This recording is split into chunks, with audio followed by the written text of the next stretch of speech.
Hello दोस्तों, आप सभी का हमारे यूट्यूब चैनल डीके पाठशाला में स्वागत है। दोस्तों, जैसा कि आपको पता ही होगा, जो आपका आरओ एआरओ का एग्ज़ाम होने वाला है वो आपका 11 फरवरी को है। यानी कि आज दोस्तों आपका हो गया 11 जनवरी, जो कि आपका लगभग निकल चुका है। ठीक है, अब दोस्तों आपके पास मात्र 30 दिन का समय बचा हुआ है। यानी कि आज से अगर देखा जाए तो 31वें दिन जो है वो आपका पेपर होगा आरओ एआरओ का। तो दोस्तों देखिए, हम बात करने वाले हैं कि बच्चे को 30 दिनों में क्या आपकी रणनीति होनी चाहिए। देखिए दोस्तों, सबसे पहले बताना चाहूँगा मैं आपको कि दोस्तों अगर मान लो आपने पिछले 6 महीने अच्छे से अगर आपने पढ़ाई की है और जो आखिरी का 1 महीना बचा हुआ है, अगर इसमें आपने ढील छोड़ दी तो यकीन मान लो जो पूरे 6 महीने की जो मेहनत है उस पर आपका पानी फिर जाएगा। और मान लो अगर आपका पिछले 6 महीने में पढ़ाई आपकी थोड़ी ढीली ढाली रही है और लेकिन जो अंतिम 30 दिन बचे हैं अगर उसमें आपने अच्छे से पढ़ाई कर ली तो यकीन मानो दोस्तों एग्जाम में बहुत ज़्यादा फायदा आपको मिलने वाला है। क्योंकि दोस्तों जो आपके 30-40 दिन होते हैं अंतिम, दोस्तों वो बहुत ज़्यादा महत्वपूर्ण होते हैं। यानी कि इस टाइम में जितना आप रिवीजन करो सॉरी, जितना आप रिवीजन करोगे, जितना चीज़ों को आप रिवाइज करोगे, उतना आपके लिए अच्छा होगा। सबसे पहले दोस्तों देखिए, मैं आपको बताना चाहूँगा कि अगर आप यूपीपीएससी आरओ एआरओ एग्जाम की तैयारी कर रहे हो और अगर आपको करंट अफेयर्स के कंप्लीट नोट्स चाहिए तो दोस्तों ये मेरा व्हाट्सअप नंबर है 7042654209। ठीक है, इस नंबर पर दोस्तों मात्र आपको 100 रुपये का पेमेंट करना है। जिसके बाद दोस्तों आरओ एआरओ परीक्षा के लिए जो कंप्लीट आपको करंट अफेयर के नोट्स हैं वो सारे नोट्स आपको प्रोवाइड करा दिए जाएंगे। यानी इसमें आपका यूपी करंट भी रहेगा और साथ में पूरा जो भारत का करंट है वो रहेगा ही रहेगा। ठीक है, अगर दोस्तों आपने हमारे नोट्स अच्छे से पढ़ लिए तो उसके अलावा कहीं और से कोई और मैगजीन पढ़ने की जरूरत आपको नहीं पड़ेगी। अगर आपको नोट्स का डेमो नोट्स चाहिए तो आप हमको व्हाट्सएप पर मैसेज कर सकते हो डेमो नोट्स लिख करके। ठीक है, मैं आपको डेमो नोट्स प्रोवाइड करा दूंगा।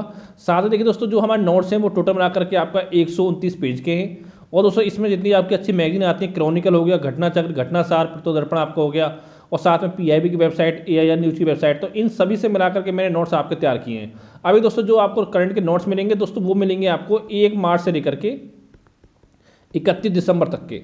और दोस्तों इसके बाद देखिए जो आपका बचेंगे 1 जनवरी से लेकर के 20 जनवरी तक का नोट्स, वो दोस्तों मैं आपको 25 जनवरी से पहले पहले प्रोवाइड आपको करा दूंगा। अगर लेने को इच्छुक हो तो इस नंबर मुझे व्हाट्सएप पे आप मैसेज कर सकते हो। अब दोस्तों हम बात करते हैं कि बच्चों को 60-30 दिनों में किस तरह से क्या रणनीति आपकी होनी चाहिए। सबसे दोस्तों हम बात करते हैं आपका हिंदी के लिए।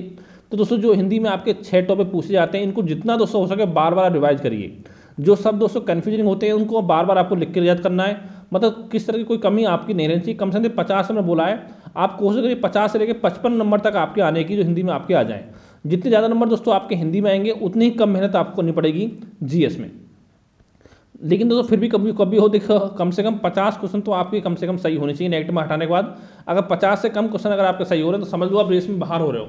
ठीक है, क्योंकि देखिए जो जीएस होता है उसमें ज़्यादा स्कोर आप नहीं कर पाओगे।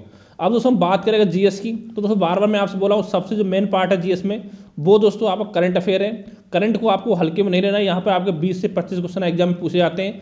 और मैंने बोला अगर आप हमारे नोट्स पढ़ लोगे अच्छे से तो उसके अलावा करंट अफेयर में कुछ भी आपको पढ़ने की जरूरत नहीं पड़ेगी। तो पहली बात आपकी करंट अफेयर की हो गई। फिर दोस्तों एक आपका आता है इसमें रीजनिंग। ठीक है, जो मैं पहले बोल चुका हूँ 14-15 क्वेश्चन आपके रीजनिंग से आते हैं। अगर देखिए यहाँ पर कोशिश करनी है कि लगभग सारे क्वेश्चन जो रीजनिंग में वो आपके सही होने चाहिए। यानी जो भी आपके पास बुक हो जिससे आप प्रैक्टिस करो उसे लगातार प्रैक्टिस करते रहिए। और तीसरा दोस्तों पार्ट इसमें होता है आपका यूपी जीके, क्योंकि यूपी जीके में 14-15 क्वेश्चन आपके आते हैं। यहाँ से भी कम क्वेश्चन आपके गलत होने चाहिए। तो 3 दोस्तों ये सब्जेक्ट हो गए, फोकस जो करना है आपको।